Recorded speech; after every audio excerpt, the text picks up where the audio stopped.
14 अगस्त 1608 ये वो तारीख थी जब अंग्रेजों का पहला जहाज इंडिया के सफर पर निकला और इंडिया के गुजरात के शहर सूरत पर आकर रुका था।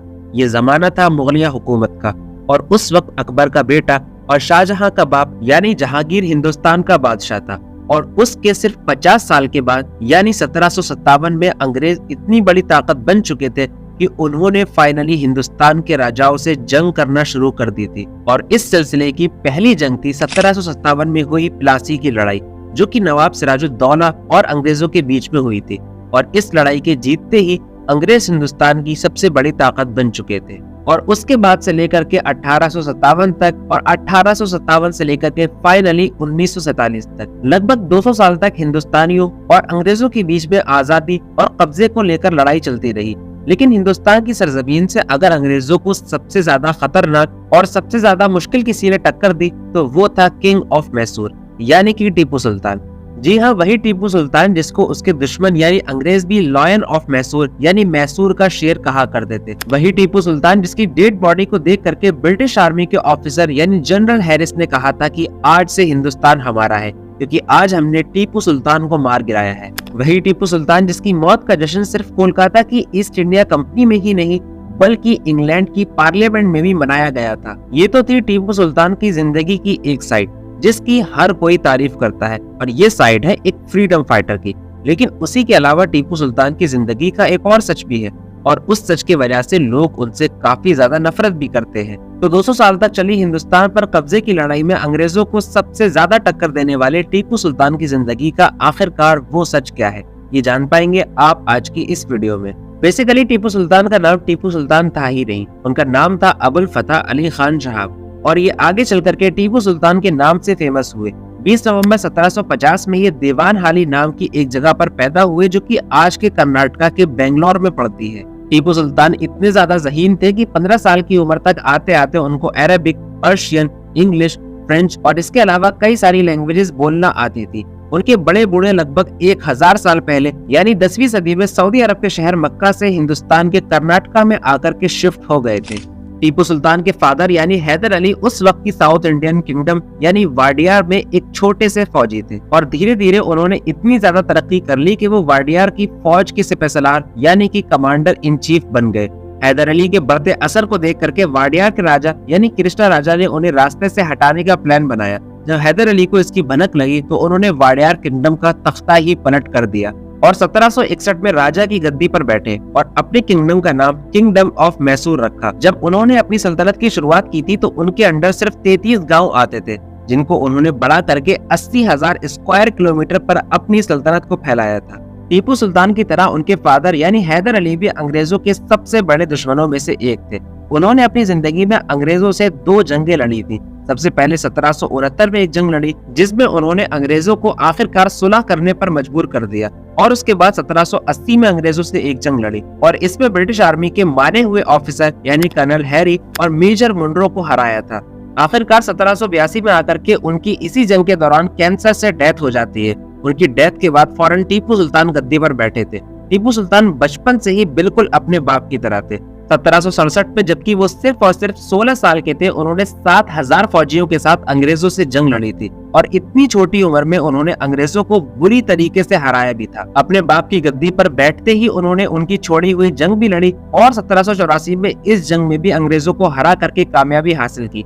तीसरी जंग 1790 में हुई और इसमें अंग्रेजों का पल्ला भारी रहा और सुलह पर खात्मा हुआ, जिसकी वजह से टीपू सुल्तान के कब्जे से कई सारे इलाके अंग्रेजों के कब्जे में चले गए।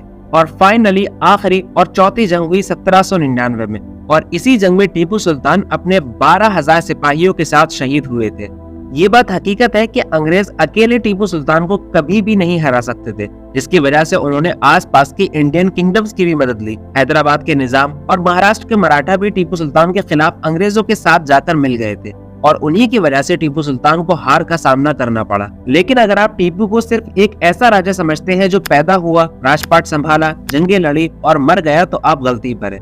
टीपू सुल्तान असल में इंडियंस के लिए एक केस स्टडी होना चाहिए कि कैसे उस इंसान ने 18वीं सदी में यानी आज से लगभग 200 साल पहले आसपास की किसी रियासत की मदद लिए बिना अंग्रेजों को इतनी कड़ी टक्कर दी।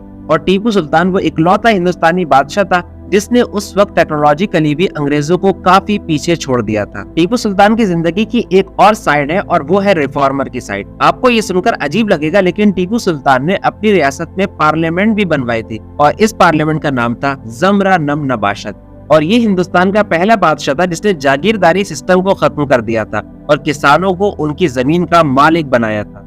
इसी के साथ ही टीपू सुल्तान ने मैसूर में एक बैंक भी खोला था जो कि किसानों और गरीबों को लोन भी दिया करता था। उसने अपनी रियासत में रोड बनाए, ब्रिजेस बनाए, पोर्ट यानी कि बंदरगाहें बनाई और कई सारे नए शहर भी आबाद किए। यही नहीं बल्कि मैसूर में उसने एक यूनिवर्सिटी भी बनाई जिसका नाम था जामिया उल-उमूर। उसी के अलावा टीपू सुल्तान इंडियन हिस्ट्री का पहला ऐसा बादशाह था जिसने कि हिंदुस्तान में जनगणना यानी कि सेंसस किया था। यही नहीं बल्कि वो हिंदुस्तान की हिस्ट्री का पहला इतना एडवांस बादशाह था जिसने अपनी खुद की थल सेना यानी कि नेवी बनाई थी। इसी के अलावा उसको पहला इंडियन मिसाइल मैन कहा जाए तो भी गलत नहीं होगा, क्योंकि टीपू ने ही अंग्रेजों के खिलाफ मिसाइल का भी इस्तेमाल सबसे पहले किया था।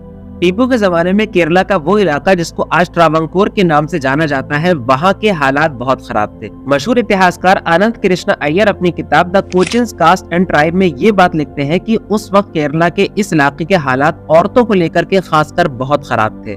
खासकर निचली जाति की यानी कि शूद्र औरतों पे यहाँ पर मुलक्करम नाम का एक टैक्स लगाया जाता था कि वो अपने जिस्म का ऊपरी हिस्सा नहीं ढक सकती। यही नहीं बल्कि अगर ऐसी कोई भी औरत या इस जाति का कोई भी आदमी किसी बड़े जाति के गांव के पास से निकल जाता था तो उसको मारने तक की आजादी थी।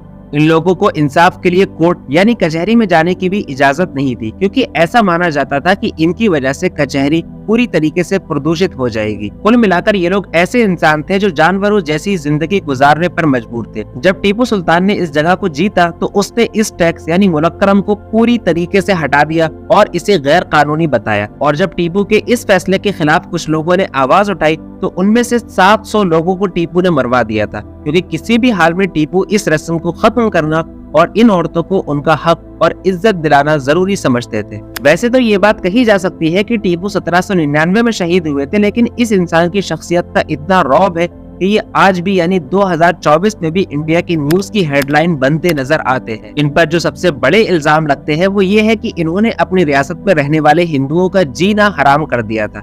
लेकिन कहानी तो ये कहती है कि टीपू ने अपना प्राइम मिनिस्टर भी एक हिंदू को बनाया था और शायद यही उनकी सबसे बड़ी गलती थी, क्योंकि इसी की गद्दारी की वजह से टीपू की आर्मी अंग्रेजों के सामने कमजोर पड़ गई थी। और ये बात भी झुटलाई नहीं जा सकती थी कि अगर टीपू जिंदा रहते तो अंग्रेज हिंदुस्तान पर कब्जा करने के अपने ख्वाब को कभी भी पूरा नहीं कर सकते थे। चलिए अब इस वीडियो को यहीं खत्म करते हैं, इस उम्मीद के साथ कि वीडियो आपको पसंद आई होगी। वीडियो पसंद आने पर लाइक करें, अपने फ्रेंड्स के साथ शेयर करें और चैनल KW प्रेजेंट को सब्सक्राइब जरूर करें। मिलते हैं अगली वीडियो में, तब तक के लिए अलविदा।